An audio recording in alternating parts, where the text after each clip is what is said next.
Assalamualaikum semuanya. Apa kabar kalian? Semoga dalam keadaan sehat dan dilancarkan rezekinya oleh Allah. Amin ya robbal alamin.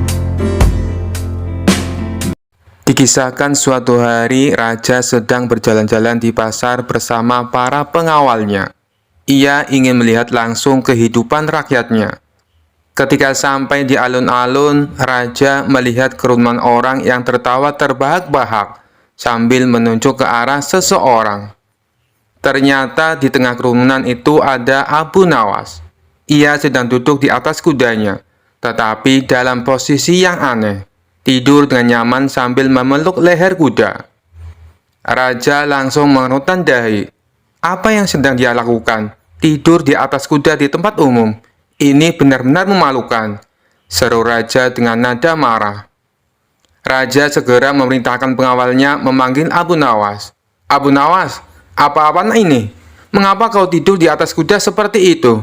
Apa kau tidak malu? Abu Nawas mengusap-ngusap matanya yang masih mengantuk dan berkata, Ampun Baginda, saya tidak bermaksud mempermalukan siapapun. Lalu apa maksudmu tidur di atas kuda seperti ini? Tanya raja dengan nada kesal. Abu Nawas tersenyum tipis. Baginda, saya sedang melakukan eksperimen penting. Raja mengerutkan alisnya. Eksperimen apa? Jangan mencoba mengelabui aku, Abu Nawas. Tidak, Baginda. Saya sedang mencoba mencari jawaban atas pertanyaan yang sangat sulit. Jawab Abu Nawas dengan serius. Raja mulai penasaran. Pertanyaan apa? Abu Nawas menjelaskan, Baginda, beberapa hari yang lalu saya mendengar seseorang berkata, kehidupan ini seperti menunggang kuda, kadang di bawah, kadang di atas. Jadi saya mencoba membuktikannya. Kalau saya tidur di atas kuda, apakah itu artinya hidup saya sedang di atas? Tapi sayangnya saya masih belum menemukan jawabannya. Mendengar penjelasan itu, raja tidak tahu apakah harus marah atau tertawa. Abu Nawas, kau selalu punya alasan untuk hal-hal konyol yang kau lakukan. Abu Nawas menambahkan dengan wajah polos. Lagi pula Baginda, kuda saya ini sangat sabar. Dia tidak marah meskipun saya tidur di atasnya.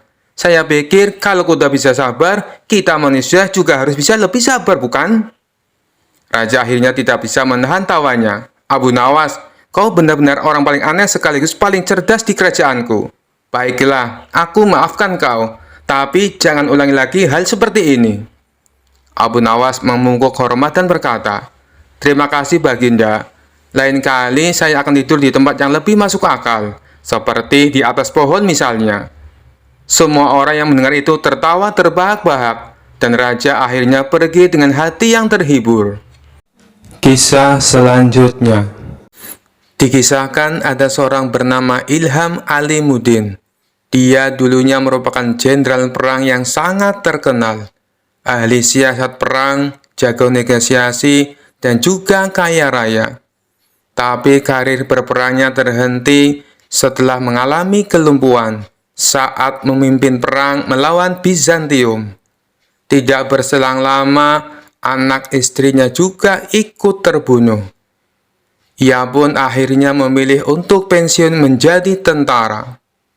Sang jenderal ini hidup sendirian dengan kekayaannya yang berlimpah. Meskipun sudah tua dan menderita kelumpuhan, naluri menantang orang masih melekat dalam diri sang jenderal. Tapi kali ini bukan menantang adu kekuatan fisik, melainkan adu kekuatan pikiran. Tampaknya ia bukan hanya ingin dikenal sebagai jenderal perang, tetapi ia juga ingin dikenal sebagai tokoh paling cerdik dan pandai di kota Baghdad. Untuk itulah, dia tak segan-segan memberikan banyak hadiah bagi siapa saja yang bisa menjawab teka-tekinya. Sampai hari ini, sudah 100 orang yang lebih yang dia tantang.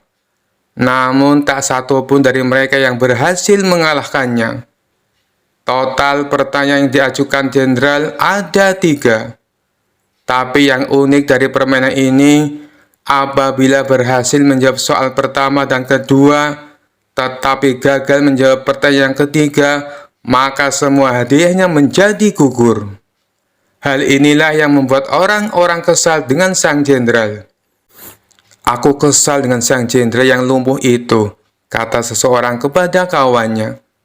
"Pertanyaan pertama dan kedua berhasil aku jawab dengan benar. Tapi pas pertanyaan ketiga, dia tanya, 'Siapakah malaikat yang menyiksa manusia?' Langsung saja aku jawab malaikat Malik. Dia bilang jawabanku itu katanya salah." "Loh, bukannya jawabanmu itu benar?" tanya kawannya heran. "Ah, kamu juga salah. Aku kira kamu pintar. Yang benar itu malaikat Zabaniyah. Malaikat-malaikat hanya penjaga neraka," timpal orang tersebut kepada kawannya. Suatu hari, datanglah seorang pemuda ke rumah sang jenderal. Pemuda ini sangat terkenal pandai dan cerdik di kotanya. Ia menerima tantangan sang jenderal untuk menjawab teka-tekinya. Namun, seperti tamu-tamu yang lainnya, pemuda itu gagal mengalahkan sang jenderal. Karena kesal dan kecewa, pemuda itu pun berkata, "Wahai jenderal, apakah Tuan berani menantang Abu Nawas?" "Wah, ide bagus itu. Sampaikan kepada Abu Nawas, saya menantang dia." Maka pergilah pemuda itu ke rumah Abu Nawas dan menyampaikan tantangan tebat dari sang jenderal. Sementara sang jenderal menyiapkan materi yang lain dari biasanya. Bisa dibilang kali ini teka-tekinya sangat sulit dipecahkan. Itu karena mengingat reputasi Abu Nawas adalah pujangga yang cerdik dan mempunyai 1001 akal. Oleh karenanya, sang jenderal sangat berhati-hati dan tidak sembarangan dalam membuat pertanyaan. Esok harinya, datanglah Abu Nawas ke rumah sang jenderal. "Silakan masuk, Abu Nawas," sambut sang jenderal kepada Abu Nawas. Ternyata sang jenderal telah menyiapkan hidangan untuk tamu istimewanya itu. Setelah selesai makan dan minum, sang jenderal tanpa basa-basi mengutarakan niatnya. "Begini Abu Nawas, saya ada 3 pertanyaan untuk kamu. Kalau kamu bisa menjawabnya, dan ini khusus untuk kamu, hadiahnya akan saya tambah 2 kali lipat. Bukan 100.000 dirham, tetapi 200.000 dirham." Abu Nawas langsung terperanjat dengan hadiah yang ditawarkan oleh sang jenderal. "Namun ada syaratnya Abu Nawas. Kalau kamu tidak bisa menjawab semua pertanyaanku, sebagai hukumannya kamu harus berpidato di depan umum. Kalau aku adalah orang yang paling pintar di kota Baghdad," ucap sang jenderal kepada Abu Nawas. Tanpa menunggu lama, Abu Nawas langsung mengiyakan tawaran sang jenderal. "Baiklah Abu Nawas, sekarang kita mulai saja," sahut sang jenderal. "Tapi sebelumnya tutup matamu dengan kain ini, dan engkau harus menggendongku karena aku akan mengajakmu ke suatu tempat." Maka dengan mata tertutup kain, Abu Nawas menggendong sang jenderal.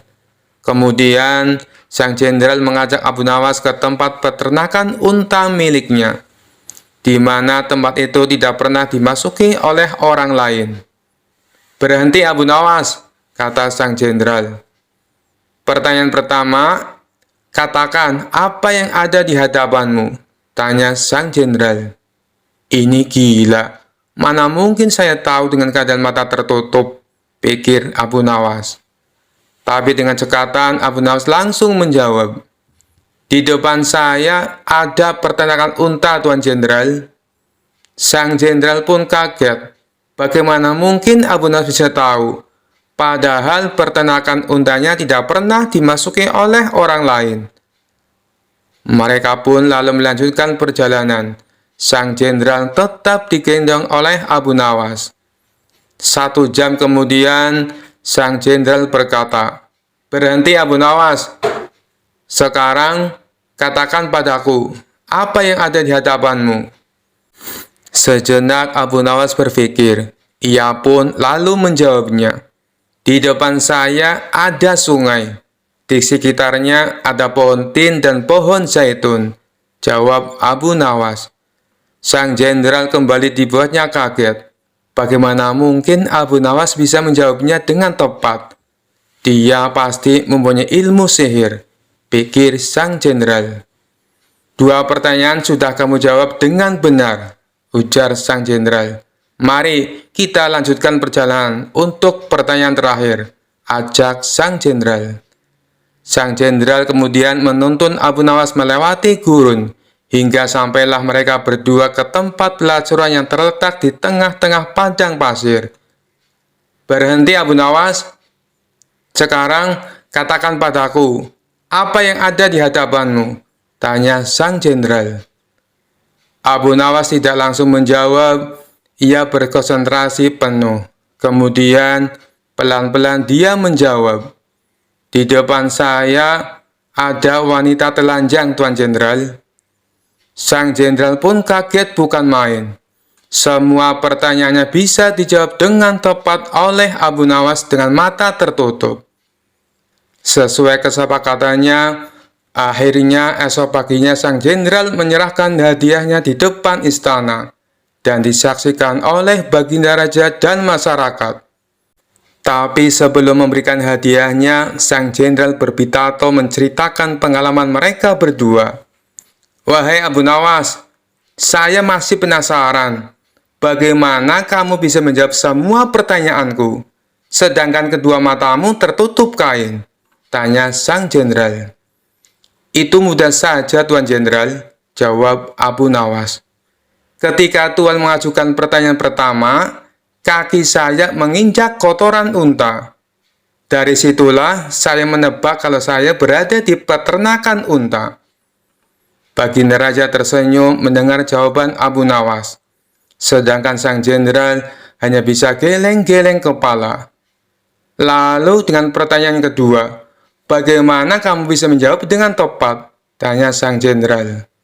Abu Nawas kembali menjawab, meskipun mata saya tertutup, tapi telinga saya bisa mendengar adanya suara air mengalir dan burung puyuh yang berkicau.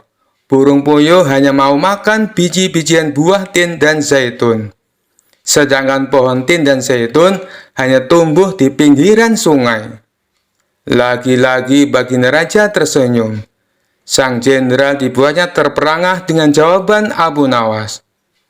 Baiklah, semua jawabanmu itu masuk akal. Tapi, kenapa kamu juga bisa menebak dengan tepat atas pertanyaan yang ketiga? Tanya sang jenderal penasaran. Dengan entengnya Abu Nawas menjawab, itu sangat mudah sekali, Tuan. Saat Tuan menyuruh saya berhenti, tiba-tiba saja saya merasakan ular Tuan bergerak-gerak di punggung saya. Nut-nutan, Tuan Jenderal, jawab Abu Nawas sambil menahan tawa. Dari situlah saya bisa mengetahui kalau di depan saya ada wanita telanjang. Spontan saja Baginda Raja ikut tertawa terpingkal-pingkal mendengarnya. Sedangkan sang jenderal hanya bisa tersenyum kecut menahan rasa malu. Kisah selanjutnya. Dikisahkan suatu pagi Abu Nawas berjalan di pasar sambil memikirkan cara untuk mengisi perutnya yang keroncongan. Di tengah pasar, ia melihat seorang pedagang ayam yang sedang memamerkan dagangannya. Ayam-ayam itu gemuk dan menggiurkan. Pedagang ayam itu bernama Fadil, terkenal pelit dan tidak pernah memberikan potongan harga, bahkan kepada teman dekatnya. Melihat Fadil yang sedang sibuk melayani pembeli, ide nakal muncul di kepala Abu Nawas. Abu Nawas mendekati lapak Fadil sambil berkata dengan suara lantang, "Wah, ayam-ayammu besar sekali, Fadil. Berapa harga satu ekornya?" Fadil menatap Abu Nawas dari ujung kepala sampai ujung kaki. Tergantung ukurannya, Abu Nawas.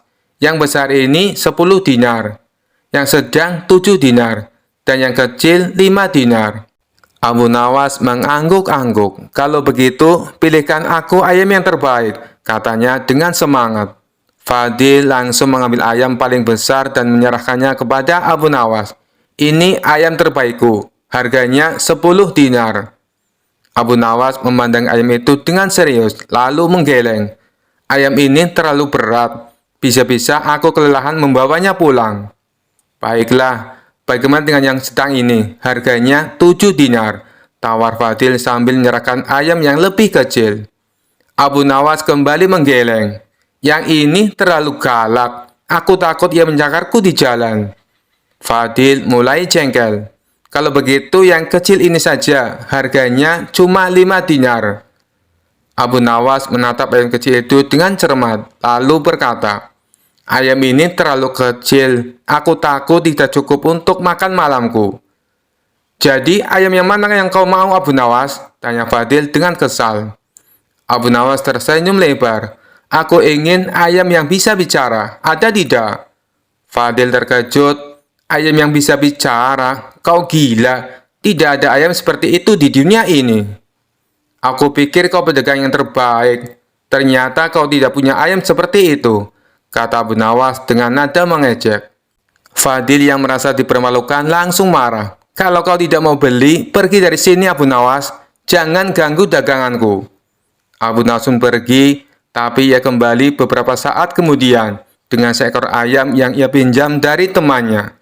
Ia mengikat ayam itu di dekat lapak Fadil dan mulai berteriak, ayam, apakah Fadil ini pedagang yang jujur? Abu Nawas menendang tanah di dekat ayam itu, membuat ayam berkokok keras. Ayam ini bilang tidak, seru Abu Nawas dengan suara lantang, membuat orang-orang di pasar tertawa.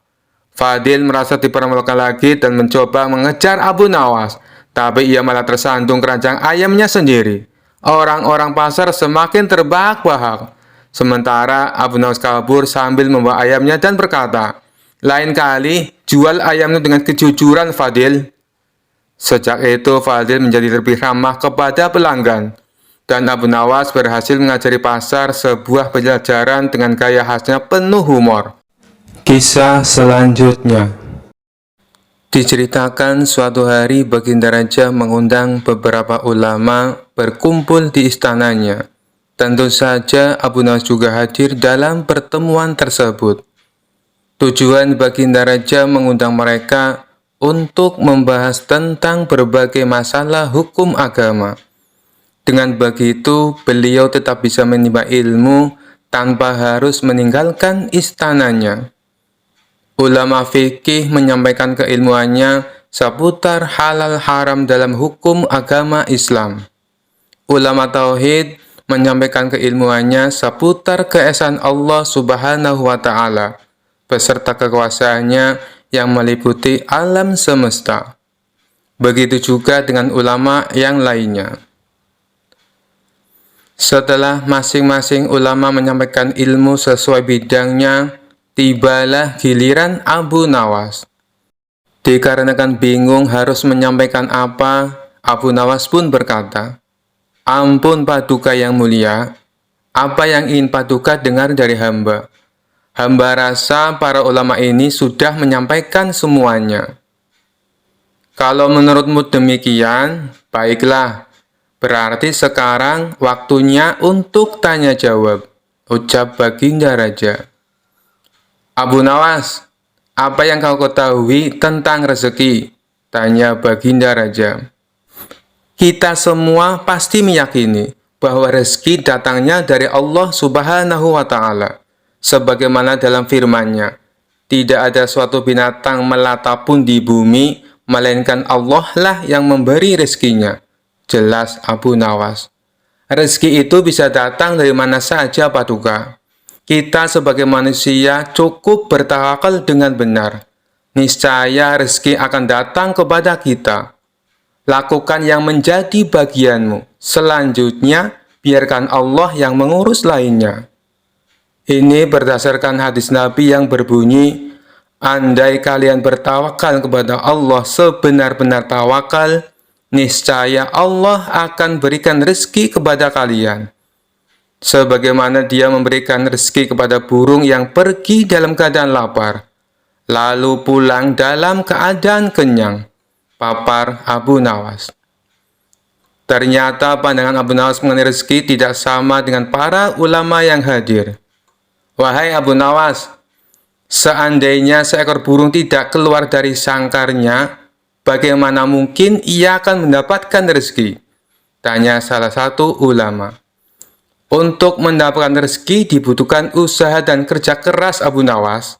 Rezeki itu tidak datang sendiri, melainkan harus dicari dan didapatkan melalui sebuah usaha, timpal ulama yang lain. Tapi Abu Nawas bersikukuh dengan pendapatnya, sehingga terjadilah sedikit perdebatan di antara mereka. Tidak ingin debat berkepanjangan, Abu Nawas lalu berkata, "Begini saja, besok kita berkumpul lagi di sini. Buktikan pendapat kalian di hadapan Paduka Raja." Para ulama pun sepakat dengan tawaran Abu Nawas tersebut.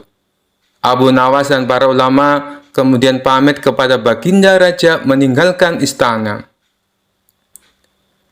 Setelah berpamitan kepada Baginda Raja, Abu Nawas pun segera pulang ke rumahnya, sebab ia harus mengajar murid-muridnya.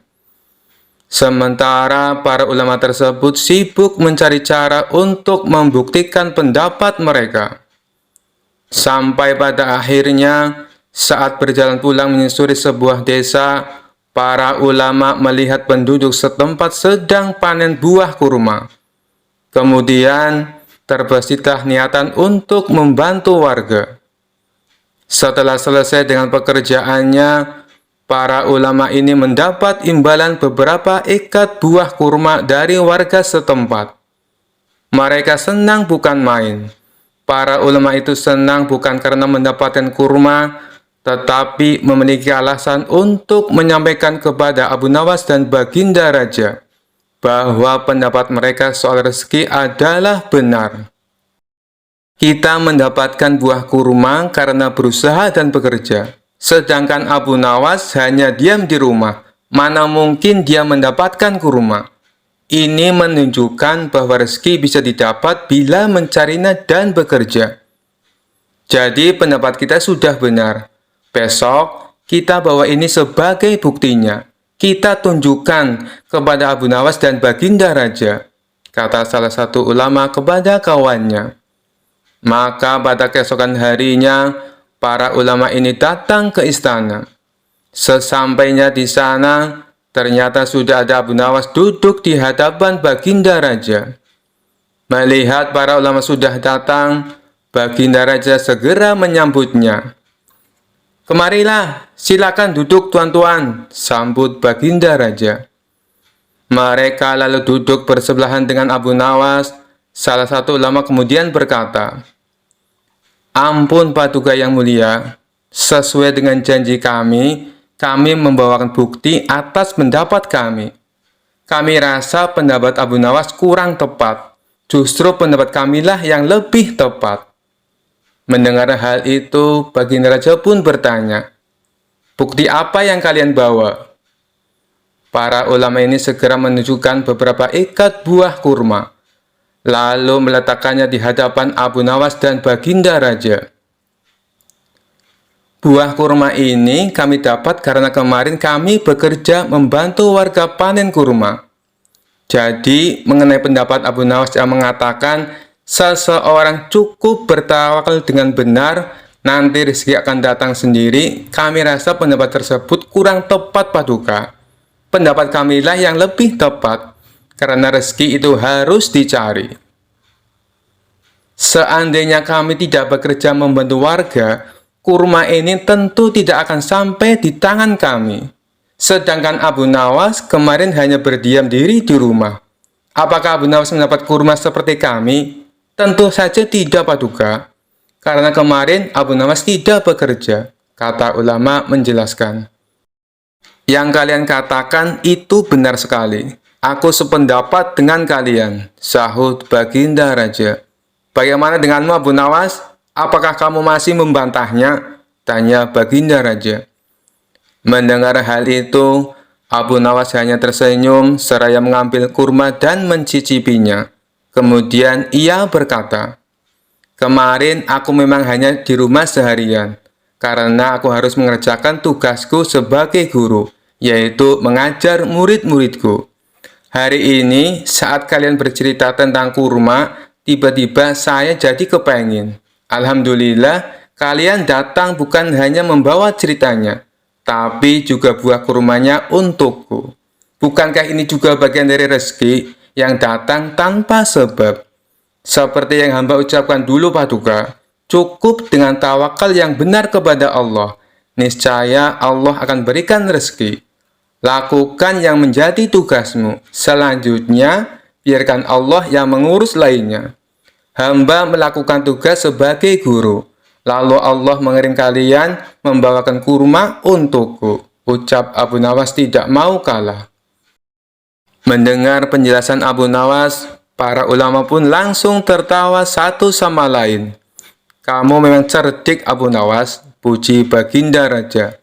Sementara para ulama ini meskipun berbeda pendapat, tidak saling menyalahkan dan membenarkan pendapatnya sendiri.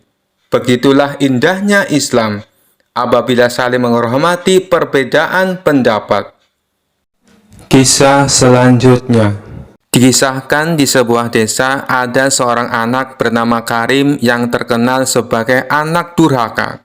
Ia sering membentak ibunya, menolak membantu pekerjaan rumah, dan bahkan pernah membuang makan malam yang disiapkan dengan susah payah. Ibunya yang sudah tua hanya bisa menangis setiap hari. Berita ini sampai ke telinga Abu Nawas. Ia merasa prihatin dan memutuskan untuk memberi pelajaran kepada Karim dengan cara yang unik dan lucu. Abu Nawas datang ke rumah Karim dengan membawa seekor kambing kecil yang diikat dengan tali. "Assalamualaikum," sapa Abu Nawas sambil tersenyum. "Waalaikumsalam, ada apa kau kesini?" tanya Karim dengan nada kurang ramah. Abu Nawas tidak tersinggung. "Aku mendengar kau ini anak yang luar biasa," katanya sambil mengelus dagunya.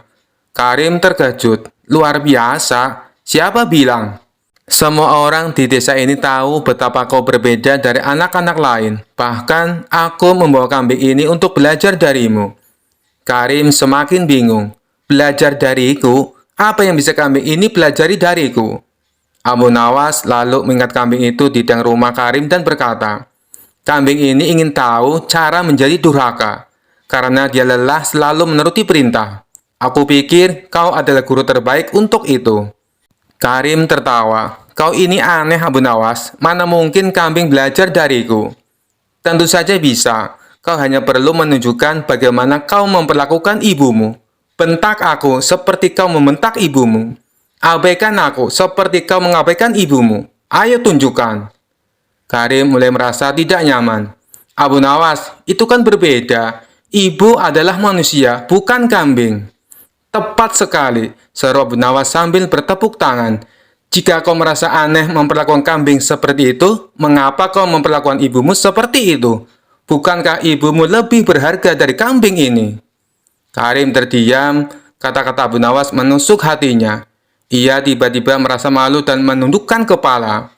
"Ibumu telah merawatmu sejak kecil, memberikan segalanya untukmu. Tapi apa balasanmu? Jika kambing ini saja tahu caranya berterima kasih, mengapa kau tidak?" lanjut Abu Nawas. Karim akhirnya menangis dan memeluk ibunya yang sedang duduk di sudut ruangan. "Ibu, maafkan aku janji akan berubah." Ibunya tersenyum bahagia dan Abu Nawas mengangguk puas. "Itu baru anak luar biasa. Kalau kau tetap durhaka, jangan salahkan aku kalau kambing ini jadi lebih baik darimu." Sejak hari itu, Karim berubah menjadi anak yang baik dan penuh bakti. Kisah selanjutnya. Dikisahkan suatu hari, Abu Nawas dan sahabatnya Abu Jahil mendapat undangan pesta pernikahan dari seorang saudagar kaya di kota. Sebelum berangkat, mereka berdebat soal angpau yang akan dibawa. "Abu Jahil, kau bawa angpau berapa?" tanya Abu Nawas. Abu Jahil menggaruk kepala. "Aduh Abu Nawas, aku sedang bokeh, uangku tinggal sedikit. Buat makan minggu ini saja sudah pas-pasan." Abu Nawas mengangguk. "Aku juga sama Abu Jahil. Lalu, apa kita tidak usah bawa angpau saja?" Mereka berpikir keras, hingga akhirnya Abu Nawas mendapat ide licik. "Begini saja Abu Jahil, kita bawa amplop kosong, tapi berpura-pura angpau kita besar. Yang penting kita kelihatan ikut menyumbang." Abu Jahil setuju. Mereka pun berangkat dengan amplop kosong yang diselipkan di saku. Sesampainya di pesta, mereka langsung menuju meja penerima tamu. Dengan gaya percaya diri, Abu Nawas memberikan amplopnya dan berkata dengan suara lantang, "Ini angpau spesial untuk kebahagiaan kedua mempelai." Abu Jahil mengikuti dengan gaya serupa, "Dan ini dari saya, hadiah besar untuk malam yang indah ini." Para penerima tamu mengangguk sambil tersenyum, tidak curiga sedikit pun. Abu Nawas dan Abu Jahil pun merasa aman dan puas. Mereka langsung menuju prasmanan dan menikmati makanan lezat tanpa rasa bersalah. Namun saat sedang asik makan, tiba-tiba pembicara mengumumkan, "Hadirin sekalian, untuk menghargai tamu spesial kita, saudagar akan membuka 3 amplop pertama yang diterima untuk ditunjukkan sebagai tanda terima kasih." Wajah Abu Nawas dan Abu Jahil langsung pucat pasi. Pembawa acara melanjutkan, "Baik, mari kita buka amplop pertama." Dan ternyata dari Abu Nawas. Seluruh tamu bertepuk tangan, sementara Abu Nawas hanya bisa tersenyum kaku, berharap amplopnya tidak ketahuan kosong. Pembawa acara membuka amplop itu, lalu terdiam sejenak. Oh, tampaknya amplop ini kosong. Semua tamu mulai berbisik-bisik, sementara Abu Jahil sudah keringat dingin. Sebelum tamu-tamu menyadari, Abu Nawas segera melangkah maju dengan percaya diri. "Maafkan saya, amplop kosong itu ada sebuah pesan bermakna. Itu adalah simbol doa tulus kami yang tak bisa diukur dengan uang." Para tamu malah tertawa kagum, menganggap Abu Nawas sangat bijak dan kreatif. Mendengar penjelasan Abu Nawas, pembawa acara tersenyum dan mengangguk. "Baik, terima kasih Abu Nawas atas simbolnya yang unik," ujar pembawa acara. Namun saat giliran amplop Abu Jahil dibuka dan kosong juga, semua tamu tertawa lagi. Abu Jahil dengan canggung ikut beralasan, "Saya juga ikut mendoakan dengan tulus dan tak terukur." Seisi ruangan pun gemuruh dengan tawa. Dari hari itu, kisah amplop kosong berisi doa tulus menjadi cerita yang terkenal di seluruh kota. Dan Abu Nawas serta Abu Jahil berhasil lolos tanpa bayar sepeser pun. Kisah selanjutnya. Sudah cukup lama Abu Nawas tidak pernah dipanggil lagi oleh Baginda Raja ke istana. Sejenak Abu Nawas pun berpikir, bagaimana cara agar dirinya dipanggil ke istana oleh Baginda Raja. Hal ini bukan karena Abu Nawas kangen dengan Baginda Raja, tetapi karena pundi-pundi penghasilnya sudah mulai kosong. Sebab hadiah dari Baginda Raja sudah tidak pernah lagi ia terima selama ini. Kondisi rumah tangga yang demikian tentu tidak boleh dibiarkan begitu saja, pikir Abu Nawas. Sehingga Abu Nawas pun mulai mencari berbagai cara agar dipanggil ke istana oleh Baginda Raja. Lama berpikir, tiba-tiba hujan turun yang begitu derasnya, sehingga Abu Nawas berlari ke dalam rumahnya. Dalam keadaan yang basah kuyup, Abu Nawas berpikir, bukankah hujan adalah rahmat? Kenapa aku harus lari menghindarinya? Dari situlah Abu Nawas mendapatkan ide agar dipanggil Baginda Raja ke istana. Maka keesokan harinya, Abu Nawas langsung menjalankan aksinya supaya bisa segera dipanggil oleh Baginda Raja. Abu Nawas pergi ke pasar dan berdiri di tengah-tengah keramaian, lalu berkata seperti orang yang beraliran sesat, "Wahai umat manusia, saya Abu Nawas adalah orang yang sangat membenci pada yang hak dan suka kepada yang fitnah. Dan saya adalah orang yang lebih kaya dibandingkan Allah," ujar Abu Nawas berkali-kali. Padahal selama ini Abu Nawas dikenal sebagai orang alim yang taat, sehingga banyak warga yang heran dengan sikapnya tersebut. Dia memang gemar bersikap jenaka, hanya saja leluconnya tidak pernah ngawur seperti sekarang. Akhirnya warga yang merasa tidak suka mendengar perkataan Abu Nawas, maka ulah Abu Nawas tersebut langsung diadukan ke Baginda Raja. Mendengar pengaduan para warga, Baginda Raja pun menjadi geram dan memerintahkan prajurit untuk segera menangkap Abu Nawas. Setibanya Abu Nawas di istana, Baginda Raja langsung membentaknya dengan sangat keras dengan penuh amarah. "Kamu sudah murtad, Abu Nawas. Perkataanmu bukan lagi lelucon, dan ini tidak bisa lagi dibiarkan. Kamu harus masuk penjara," kata Baginda Raja kepada Abu Nawas. Kemudian Abu Nawas pun mempertanyakan kesalahannya kepada Baginda Raja. "Memangnya salah saya apa, Baginda Raja?" kata Abu Nawas pura-pura bertanya. "Bukankah tadi di pasar kamu mengatakan bahwa kamu tidak suka dengan yang hak atau kebenaran, malah kamu menyukai yang fitnah?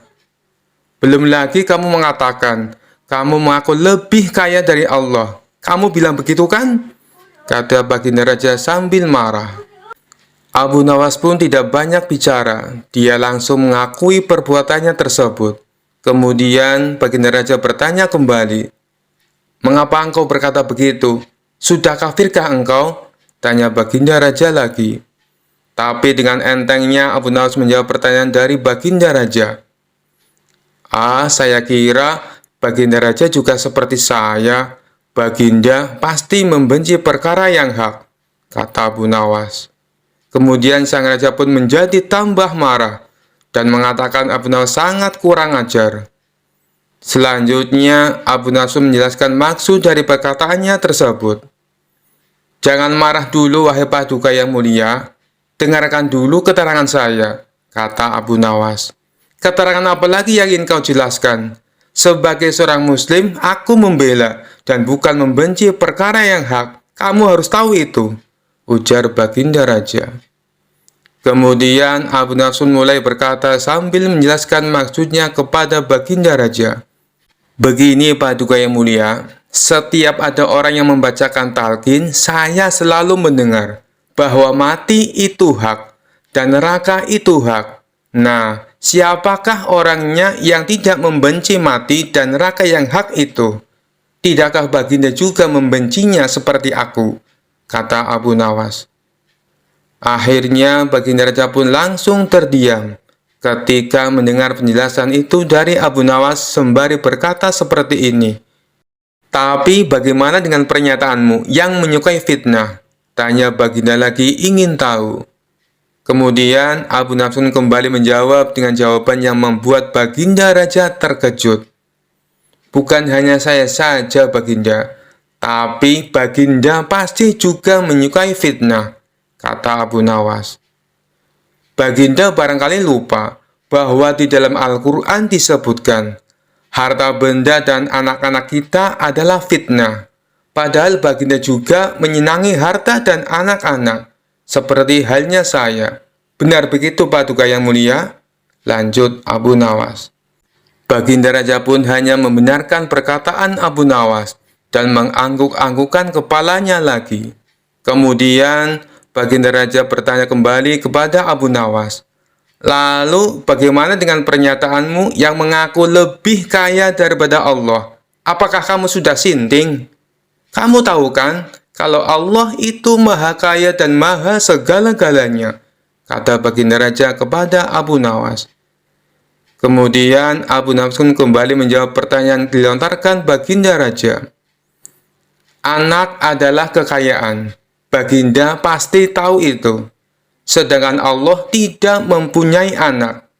Saya mempunyai anak, berarti saya lebih kaya daripada Allah, karena Allah tidak beranak dan tidak diperanakan," kata Abu Nawas menjelaskan kepada Baginda Raja. Baginda lagi-lagi hanya bisa terdiam, sebab semua yang dikatakan oleh Abu Nawas memang benar adanya. "Kamu memang benar, Abu Nawas. Tapi apa maksudmu berkata seperti itu di tengah pasar, hingga membuat keonaran?" tanya Baginda Raja kepada Abu Nawas. Kemudian Abu Nawas pun menjawab tujuan dari perbuatannya tersebut di pasar. "Tujuan saya adalah supaya ditangkap dan dihadapkan kepada yang mulia. Karena hanya inilah satu-satunya cara agar hamba bisa bertemu yang mulia," ujar Abu Nawas. Kemudian Baginda pun bertanya kepada Abu Nawas tentang tujuannya yang ingin menemui dirinya. Dan Abu Nawas pun menjawab dengan santainya, "Agar mendapat hadiah," kata Abu Nawas cengengesan. Suasana yang tadinya tegang kemudian menjadi penuh gelak tawa, dan Baginda Raja pun berkata seperti ini, Abu Nawas, ada-ada saja kamu," kata Baginda Raja. Baginda Raja pun akhirnya sadar bahwa selama ini ia jarang mengundang Abu Nawas ke istana. Kemudian Baginda Raja pun memberikan Abu Nawas beberapa keping emas sambil berkata seperti ini, "Kalau kamu butuh apa-apa, langsung saja datang ke sini. Bilang padaku apa yang kamu butuhkan. Tidak perlu pakai cara-cara seperti ini lagi," kata Baginda Raja.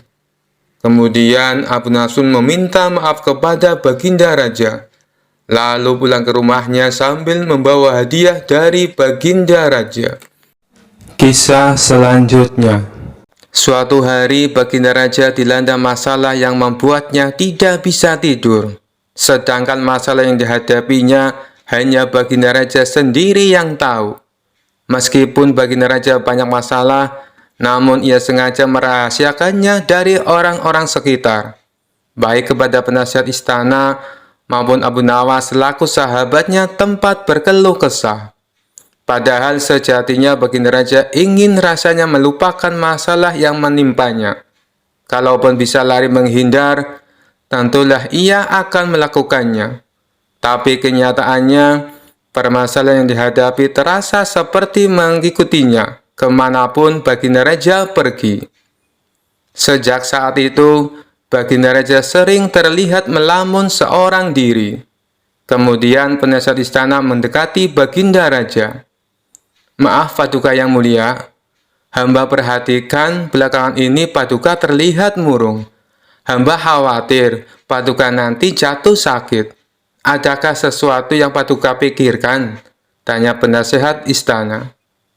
"Tidak ada apa-apa, aku baik-baik saja. Kau urusi saja pekerjaanmu," jawab Baginda Raja dengan memalingkan wajahnya.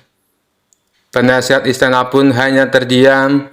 Ia merasakan gelagat bahwa Baginda Raja sedang dilanda masalah besar.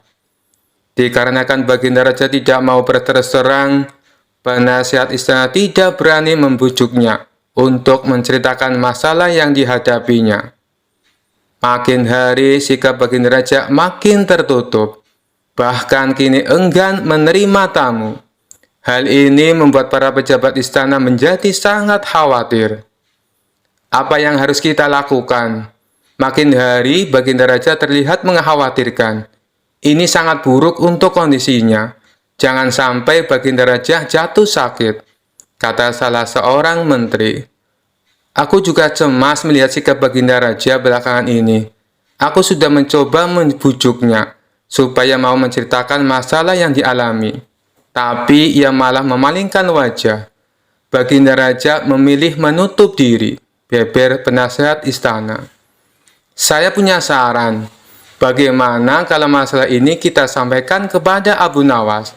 Biasanya dia tahu solusinya, ujar salah satu dari menteri. Ya, saya setuju dengan saran tersebut, balas lainnya. Maka beberapa menteri istana segera mendatangi rumah Abu Nawas. Melihat yang datang adalah para menteri, Abu Nawas sempat terkejut. Biasanya yang diutus Baginda Raja adalah prajurit istana. Kenapa kalian yang datang? Tanya Abu Nawas. Kami ke sini bukan diutus Baginda Raja, tapi atas kemauan sendiri, jawab para menteri. Kemudian para menteri ini memberitahu Abu Nawas tentang keadaan yang menimpa Baginda Raja. Kami semua sudah berusaha memberi perhatian, tapi Baginda Raja selalu menutup diri, kata salah satu menteri. Baiklah, aku akan mencoba menghiburnya. Mari kita ke istana sekarang, ajak Abu Nawas. Singkat cerita, Abu Nawas menghadap Baginda Raja.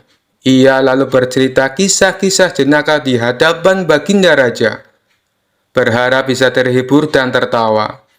Tapi ternyata tidak ada reaksi apapun. Baginda Raja hanya terdiam, malah meninggalkan Abu Nawas lalu masuk ke kamarnya. Selepas Baginda Raja pergi, Para menteri segera menghampiri Abu Nawas. "Bagaimana ini Abu Nawas? Kamu lihat sendiri kan?" ucap mereka. "Sepertinya baginda raja sedang mengalami masalah berat. Biarkan aku pulang dulu. Aku akan memikirkan cara untuk mengatasi masalah ini," ucap Abu Nawas. Setibanya di rumah, Abu Nawas terus memikirkan cara terbaik memecahkan masalah ini. Setelah berpikir cukup lama, akhirnya Abu Nawas menemukan ide yang cemerlang. Esok harinya Abu Nawas pergi ke pasar. Di hadapan orang-orang, Abu Nawas berteriak, "Apakah di antara kalian ada yang bisa memasukkan unta ke lubang jarum?" Mendengar pertanyaan Abu Nawas, semua orang yang ada di sana heran. Salah satu dari mereka lalu menjawab, "Mana mungkin bisa, itu perkara yang mustahil." Dengan lantang Abu Nawas membalas, "Tidak ada perkara yang mustahil. Jangankan aku, anak kecil pun bisa." "Kalau kau mau bisa, coba tunjukkan kepada kami," pinta mereka. "Maaf kawan-kawan, sayangnya aku hanya bisa membuktikannya bila di hadapan baginda raja," jawab Abu Nawas.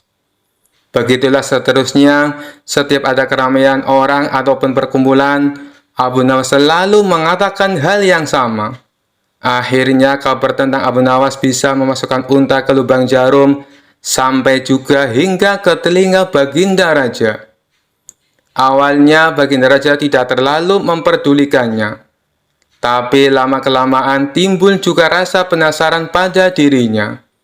Maka diperintahkanlah beberapa pengawal istana memanggil Abu Nawas.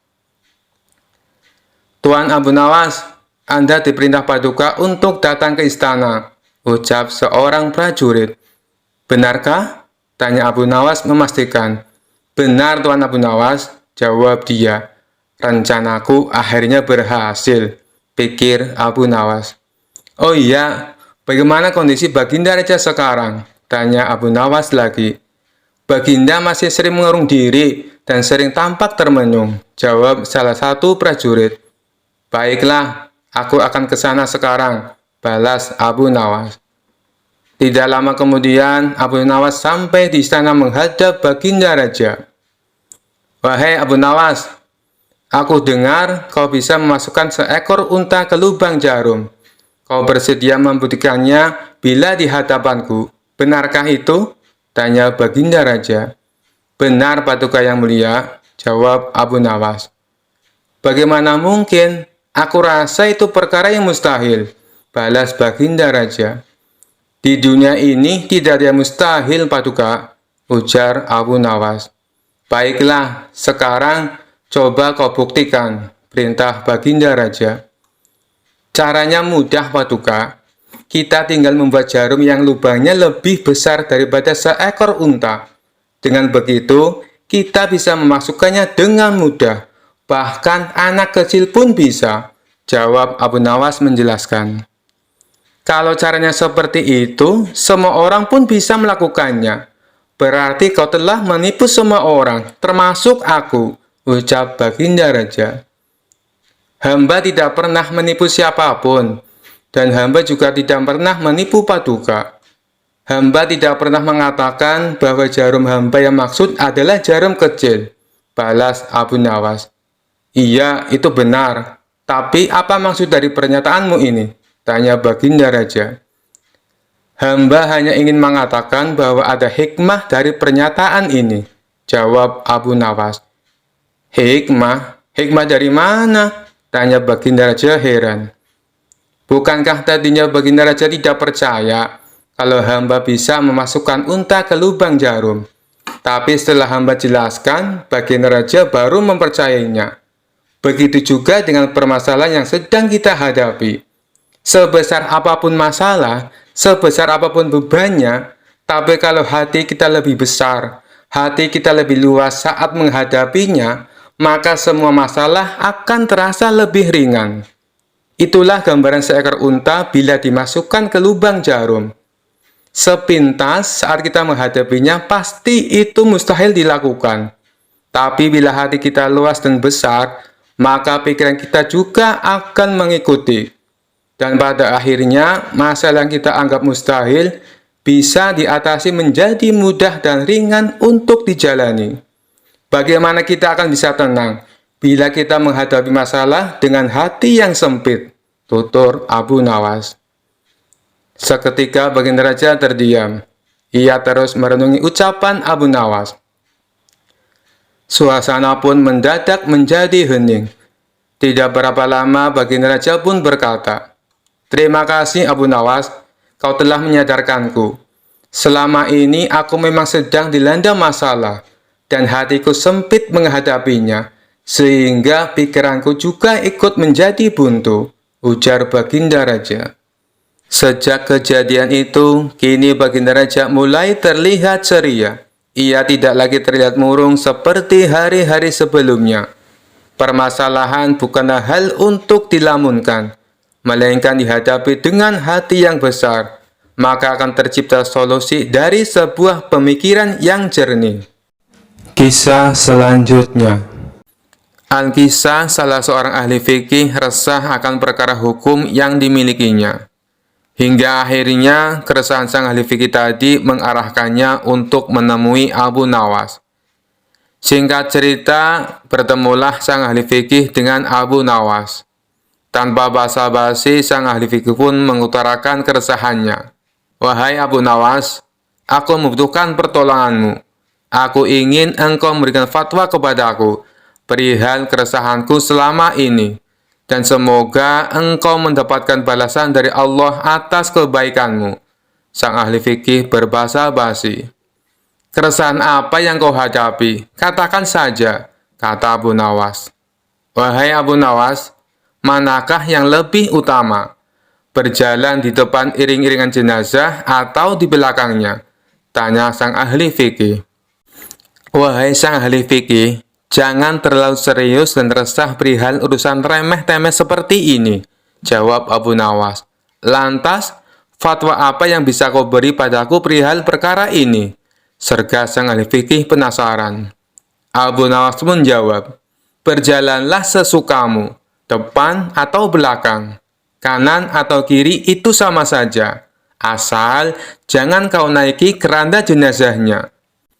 Keseriusan ahli fikih yang tadinya menyimak uraian Abu Nawas berubah menjadi tawa.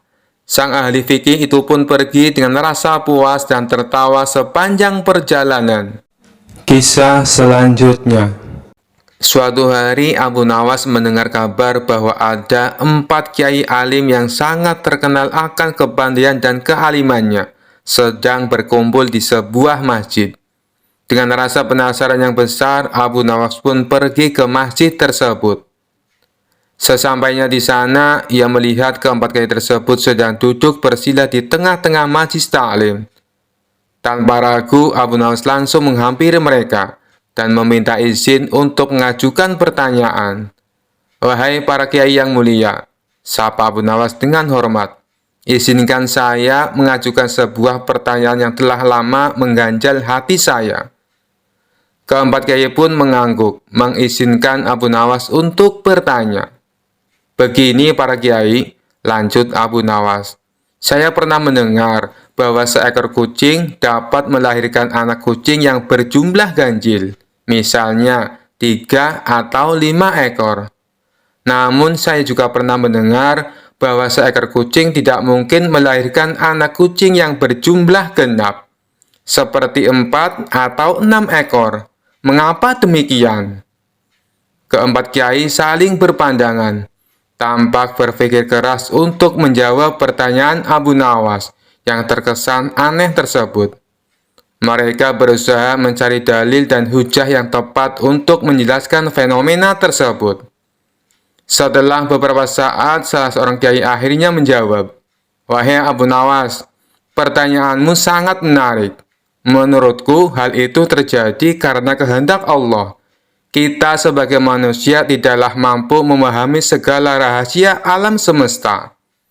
Kiai yang lain menambahkan, "Benar sekali, mungkin ada saja hikmah di balik fenomena tersebut yang tidak kita ketahui." Abu Nawas tersenyum mendengar jawaban mereka. "Wahai para kiai," katanya lagi, Jika demikian, bagaimana dengan seekor kucing yang melahirkan anak kucing berjumlah 2 ekor? Apakah itu termasuk ganjil atau genap? Keempat kiai terdiam sejenak, kemudian saling melirik satu sama lain. Mereka semakin bingung dengan pertanyaan Abu Nawas yang semakin membingungkan. Melihat ekspresi bingung para kiai, Abu Nawas pun tertawa terbahak-bahak. "Wahai para kiai," katanya sambil terpingkal-pingkal, "kalian terlalu serius memikirkan pertanyaan saya. Saya hanya ingin mengingatkan bahwa terkadang kita terlalu sibuk mencari jawaban untuk hal-hal yang sebenarnya tidak terlalu penting. Lebih baik kita fokus pada hal-hal yang lebih bermanfaat, seperti meningkatkan keimanan dan ketakwaan kita kepada Allah." Mendengar jawaban Abu Nawas, keempat kiai pun ikut tertawa. Mereka menyadari bahwa mereka telah terjebak dalam permainan kata-kata Abu Nawas. Kisah selanjutnya. Kisah Abu Nawas kali ini berawal dari Baginda Raja yang memiliki seorang menteri kepercayaan dan senantiasa mendampinginya. Menteri itu bernama Abu Jahal. Namun kepercayaan yang diberikan oleh Baginda Raja sering dimanfaatkan oleh Abu Jahal untuk memperkaya diri. Terkadang ia meminta upeti kepada rakyat dengan mengatasnamakan Baginda Raja. Hal ini tentu saja membuat Abu Nawas geram, tapi tidak berani mengadukannya kepada Baginda Raja. Sebab dengan kedudukan yang dimiliki, Abu Jahal bisa saja memutarbalikkan fakta dan menuduh Abu Nawaslah pelakunya. Seiring berjalannya waktu, penasihat istana meninggal dunia. Baginda Raja sangat kehilangan dan belum bisa menemukan penggantinya. Jadi untuk sementara waktu jabatan penasihat istana masih kosong, belum ada yang mendudukinya. Kesempatan ini segera dimanfaatkan Abu Jahal. Ia ingin sekali menduduki jabatan tersebut. Dengan begitu ia bisa lebih leluasa mempengaruhi Baginda Raja. Segala cara Abu Jahal lakukan. Di depan Baginda Raja, Abu Jahal terus mencari muka agar terpilih menjadi penasehat istana. Tapi sayangnya ambisi Abu Jahal ini harus kandas di tengah jalan, karena tidak berapa lama Baginda Raja justru memilih Abu Nawas untuk menjadi penasehat istana. Keputusan Baginda Raja ini tentu saja membuat Abu Jahal kecewa, sehingga ia menaruh dendam kepada Abu Nawas. Suatu hari ketika Abu Jahal melihat Abu Nawas sedang duduk bersama Baginda Raja, timbul pemikiran di kepalanya. Seharusnya aku yang ada di tempat Abu Nawas. Abu Nawas tidak pantas duduk di situ. Abu Nawas itu apa dia? Tidak mampu mengurus masalah kerajaan. Pantasnya dia jadi pelawak istana. Gerutu Abu Jahal dalam hati. Merasa kecewa dengan keputusan Baginda Raja, Abu Jahal lalu menyampaikan keberatan. Pada suatu hari saat Baginda Raja sedang duduk sendirian di singgasananya, Abu Jahal menghadap dan berkata, "Ampun Paduka yang mulia, hamba izin menghadap Baginda Raja." Baginda Raja terkejut melihat Abu Jahal yang tiba-tiba menghadapnya. "Ada apa Abu Jahal? Apa yang ingin kau sampaikan?" tanya Baginda Raja. "Ampun Paduka yang mulia, hamba rasa Abu Nawas tidak pantas menjabat sebagai penasihat istana. Karena menurut hamba, dia tidak tahu apa-apa soal negara. Abu Nawas itu apa kelihayannya? Cuma melucu," tutur Abu Jahal. "Tapi bukankah Abu Nawas terkenal cerdas? Dia juga seorang yang jujur," ujar Baginda Raja. "Apakah Paduka sudah meragukan kejujuran saya?" tanya Abu Jahal. "Bukan seperti itu. Kamu kan sudah menduduki jabatan menteri istana. Jadi wajar kalau Abu Nawas yang mengisi jabatan penasehat istana," jawab Baginda Raja. "Tapi hamba lebih berpengalaman Paduka yang mulia. Apalagi mengenai kenegaraan. Hamba juga ahli berperang. Tubuh hamba kekar dan perkasa. Lalu hamba sudah lama berbakti kepada Baginda Raja. Hamba rasa hambalah yang lebih pantas menjadi penasehat istana," ucap Abu Jahal. Melihat ambisi Abu Jahal yang begitu besar ingin menjadi penasehat istana, Baginda Raja akhirnya membuat keputusan. Ia mengadakan sayembara antara Abu Nawas dan Abu Jahal. Maka dipanggillah Abu Nawas untuk datang ke istana. Singkat cerita, Abu Nawas pun menghadap baginda raja. "Ampun Paduka yang mulia, ada gerangan apa memanggil hamba?" tanya Abu Nawas. "Hei Abu Nawas, Abu Jahal sangat menginginkan jabatan penasehat istana. Dia minta supaya jabatanmu diganti olehnya. Tapi aku juga tidak mungkin memecatmu. Biar adil, maka aku putuskan akan mengadakan sayembara untuk kalian berdua. Siapa yang jadi pemenangnya, maka dialah yang berhak menjadi penasehat istana," jelas baginda raja. Sejenak Abu Nawas terdiam dan berpikir Abu Jahal pasti punya rencana busuk. Jangan sampai dia jadi penasehat istana. Bisa-bisa rakyat makin tertindas oleh kelakuannya, pikir Abu Nawas. "Ampun Paduka yang mulia, kalau boleh tahu sayembara apa yang hendak diberikan?" tanya Abu Nawas. "Aku ingin masing-masing dari kalian membawakan 1 gentong air laut, tapi yang rasanya tawar," perintah baginda raja. Abu Nawas dan Abu Jahal langsung terkejut mendengar permintaan baginda raja yang aneh itu. "Sekarang pulanglah kalian berdua, dan besok kembali ke sini dengan membawa air laut yang rasanya tawar," kata baginda raja melanjutkan. Sesampainya di rumah, Abu Nawas terus memikirkan dan mencari tahu keberadaan laut yang airnya tawar. Mana ada air laut yang rasanya tawar? Orang secerdik apapun tidak akan bisa melakukannya, pikir Abu Nawas. Sementara itu, Abu Jahal mulai berbuat curang. Ia memasukkan air sumur ke gentong untuk dibawanya ke istana. "Baginda raja pasti percaya meskipun aku berkata bohong, karena aku tahu aku adalah menterinya yang paling dipercaya," kata Abu Jahal dalam hati. Keesokan harinya, Abu Nawas dan Abu Jahal datang ke istana dengan membawa gentong masing-masing. "Bagaimana? Apakah kalian sudah mendapatkan airnya?" tanya baginda raja. "Sudah Paduka yang mulia," jawab Abu Jahal dan Abu Nawas serempak. Kemudian Abu Jahal maju lebih dulu menyerahkan gentongnya. "Ini Paduka, air laut permintaan Paduka," ucap Abu Jahal. Baginda raja lalu mencicipi air yang dibawa Abu Jahal. "Bagus Abu Jahal, air ini rasanya tawar. Tapi benarkah ini berasal dari laut?" tanya baginda raja. "Benar sekali Paduka. Hamba sengaja mengambilnya dari laut yang tidak diketahui oleh banyak orang," jawab Abu Jahal penuh percaya diri. Sekarang tibalah giliran Abu Nawas menyerahkan gentong miliknya. Ketika baginda raja mencicipi air yang ada di gentong Abu Nawas, ia pun langsung berkata, "Hei Abu Nawas, kenapa rasanya masih asin dan getir? Yang aku minta air laut rasa tawar," ucap baginda raja. "Ampun Paduka yang mulia, tapi memang begitulah rasa air laut," balas Abu Nawas. "Baiklah, karena lomba ini dimenangkan Abu Jahal, tentu dia akan menjadi penasehat istana," tutur baginda raja. Mendengar hal itu, Abu Jahal sangat kegirangan, sudah tidak sabar ingin menduduki jabatan tersebut.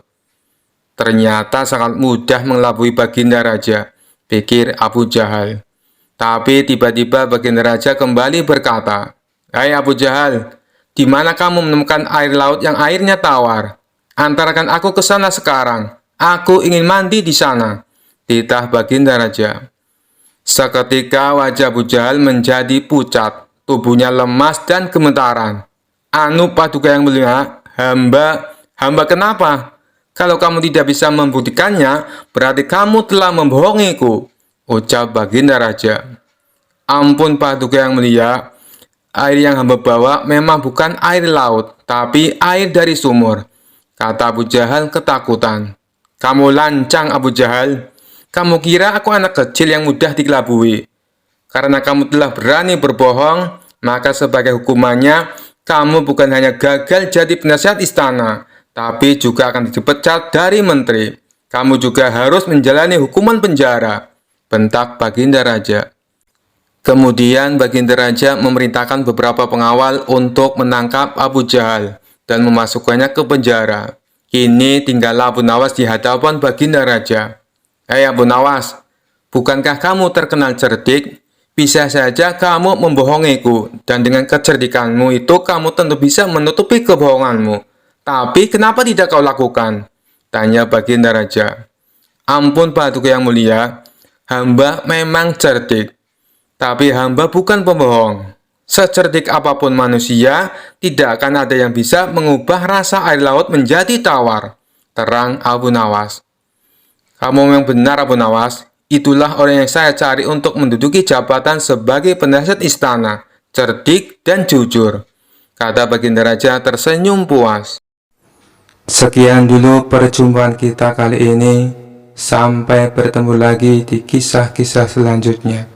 Terima kasih yang sudah subscribe dan setia menonton channel ini. Wassalamualaikum warahmatullahi wabarakatuh.